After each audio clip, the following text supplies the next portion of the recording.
شام کا وقت تھا، سورج دھیرے دھیرے مغرب میں ڈوب رہا تھا اور آسمان سرخی مائل سنہری روشنی میں نہایا ہوا تھا۔ گلیوں میں ہلچل کم ہو رہی تھی، دکاندار اپنی دکانیں سمیٹنے میں مصروف تھے اور پرندے اپنے گھونسلوں کو لوٹ رہے تھے۔ ایسی ہی ایک تنگ اور گنجان بازار والی گلی میں ایک کم عمر لڑکی چمچماتی چوڑیاں ہاتھ میں لیے آواز لگاتے ہوئے چل رہی تھی۔ اس کا نام زینب تھا، بمشکل 12-13 سال کی ایک معصوم اور نازک سی بچی۔ وہ ہر روز اپنی ماں کے ساتھ چوڑیاں بیچنے کے لیے بازار آتی تھی، مگر آج وہ اکیلی تھی۔ چوڑیاں لے لو، رنگ برنگی چوڑیاں، زینب کی آواز بازار میں گونج رہی تھی، مگر زیادہ لوگ اس کی طرف دھیان نہیں دے رہے تھے۔ کچھ عورتیں اس کے پاس رکتی، چوڑیاں دیکھتی، قیمت پوچھتی، مگر زیادہ تر بنا خریدے آگے بڑھ جاتی۔ زینب کی آنکھوں میں امید کے دیے جلتے اور بجھتے رہے۔ آج کا دن اس کے لیے خاص تھا۔ اس کی ماں بیمار تھی اور گھر کے حالات ٹھیک نہیں تھے۔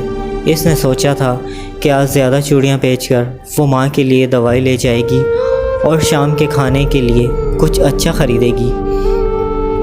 چلتے چلتے زینب کی ایک نکڑ پر پہنچ گئی، جہاں ایک چھوٹا لڑکا کھڑا حیرانی سے اس کی چوڑیوں کو دیکھ رہا تھا۔ وہ کوئی 6 یا 7 سال کا ہوگا، سادہ مگر صاف کپڑوں میں ملوث، آنکھوں میں تجسس اور معصومیت لیے۔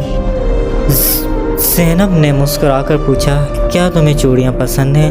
لڑکے نے جھجکتے ہوئے کہا، یہ بہت خوبصورت ہیں، میری بہن کو پسند آئیں گی، مگر میرے پاس زیادہ پیسے نہیں ہیں۔ زینب نے دل ہی دل میں سوچا، شاید یہ بھی کسی غریب گھرانے سے ہے۔ اس نے نرمی سے کہا، کوئی بات نہیں، تم اپنی بہن کے لیے پسند کر لو، میں سستی دے دوں گی۔ لڑکے نے کچھ چوڑیاں پسند کی اور اپنی جیب سے چند سکے نکالے۔ زینب نے خوش دلی سے وہ چوڑیاں اسے دے دیں اور باقی پیسے واپس کر دیے۔ لڑکے نے حیرانی سے اسے دیکھا، مگر یہ تو کم ہے۔ زینب نے مسکرا کر کہا، خوشی کا کوئی مول نہیں ہوتا، بس اپنی بہن کو دعا دینے کے لیے کہنا۔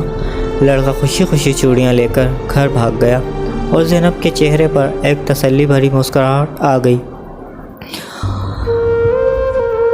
امید کی کرن شام ہونے کو آئی اور زینب کی ٹوکری تقریباً خالی ہو چکی تھی۔ آج کے دن اس نے کافی چوڑیاں بیچ لی تھیں اور اس کی محنت رنگ لائی تھی۔ وہ خوشی تھی کہ اب وہ ماں کے لیے دوائی اور کھانے کا سامان لے جا سکتی ہے۔ راستے میں وہ ایک بار پھر اس لڑکے سے ملی جسے اس نے مفت چوڑیاں دی تھیں۔ اس کے ساتھ ایک عورت بھی تھی جو شاید اس کی ماں تھی۔ وہ عورت زینب کے پاس آئی اور کہا، بیٹا تم نے میرے بیٹے کو چوڑیاں دی تھیں، وہ بہت خوش تھا، میں تمہارا شکریہ ادا کرنا چاہتی ہوں۔ زینب نے شرما کر کہا، یہ تو بس ایک چھوٹا سا تحفہ تھا۔ عورت نے مسکرا کر اس کی پیشانی چومی اور اسے دعائیں دیں۔ زینب کی آنکھوں میں خوشی کے آنسو آ گئے، مگر گھر پہنچ کر اس نے ماں کو دوائی دی اور کھانے کے لیے گرم روٹیاں لائی۔ ماں نے اسے گلے لگایا اور کہا، بیٹا تم میری سب سے بڑی خوشی ہو۔ زینب نے چمکتی ہوئی آنکھوں سے آسمان کی طرف دیکھا۔ آج کا دن اس کے لیے کامیابی کا دن تھا، ایک ایسا دن جس نے اسے سکھایا کہ سچائی، محنت اور نرمی ہمیشہ اپنا صلہ دیتی ہے۔